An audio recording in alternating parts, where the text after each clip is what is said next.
పెద్దపల్లి జిల్లా రామగుండం ఎరువుల కర్మాగారం ఎదుట సమస్యలు పరిష్కరించాలంటూ కాంట్రాక్టు కార్మికులు సమ్మె చేపట్టారు. జీతాలు పెంచి సమయానికి వేతనం ఇవ్వాలంటూ ప్రధాన ద్వారం ఎదుట బైఠాయించి నిరసన తెలిపారు. ఆర్ఎఫ్సిఎల్ యాజమాన్యానికి నినాదాలు చేశారు. సంస్థకు వచ్చిన లాభాల నుంచి కార్మికులకు బోనస్ చెల్లించి పనికి తగిన వేతనంతో పాటుగా అలవెన్స్ కూడా ఇవ్వాలని కార్మిక సంఘం నాయకులు డిమాండ్ చేశారు. యాజమాన్యం తమ న్యాయమైన డిమాండ్లను పరిష్కరించాలని, లేదంటే నిర్వధిక సమ్మెకు దిగుతామని హెచ్చరించారు. తో పాటు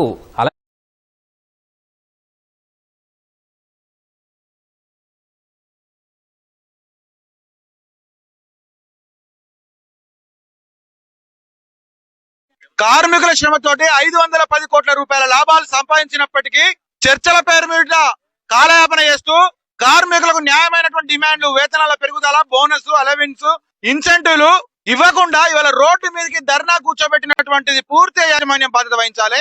వెంటనే కార్మికులకు సంబంధించిన డిమాండ్లు పరిష్కరించి కార్మికులకు శ్రేయస్సుగా ఆలోచన చేయాలని చెప్పి మేము ఆర్ఎఫ్సిఎల్ యాజమాన్యాన్ని హెచ్చరిస్తా ఉన్నాము. మాకు సమయానికి పేమెంట్ కూడా రావట్లేదు. 3 నెలలు 2 నెలలు ఒకసారి పేమెంట్ అడిగితే దాన్ని బెదిరింపులు, గేట్ పాస్ ఇచ్చేయమని బెదిరింపులు. అలాగే నలుగురు పనిని ఒక్కరితో ఇద్దరితో చేయిస్తారు. ఇవన్నీ అడిగితే ఒత్తిడి చేయాలి, మీరే సమయం లేదు, సందర్భం లేదు, ఏదైనా ఒత్తిడి. కాబట్టి మాకు అలవెన్స్ గురించి, పేమెంట్ల గురించి, అలాగే మాకు ఉండడానికి లంచ్ లో కూర్చోడానికి ఒక స్థలాన్ని కేటాయించాలి. మాకు ఒక బోనస్ లేదు, అలవెన్స్ లేదు. మేము కూడా కష్టపడుతున్నాం. మేము కష్టం చేయబట్టే బ్యాగ్ బయటకు వెళ్తాంది, రైతుకి ఇలా లాభం జరుగుతుంది. మాకైతే అందులోకి 1 రూపాయి కూడా లాభం జరుగుతలేదు. మాకు జీతం పెంచాలి, అలవెన్స్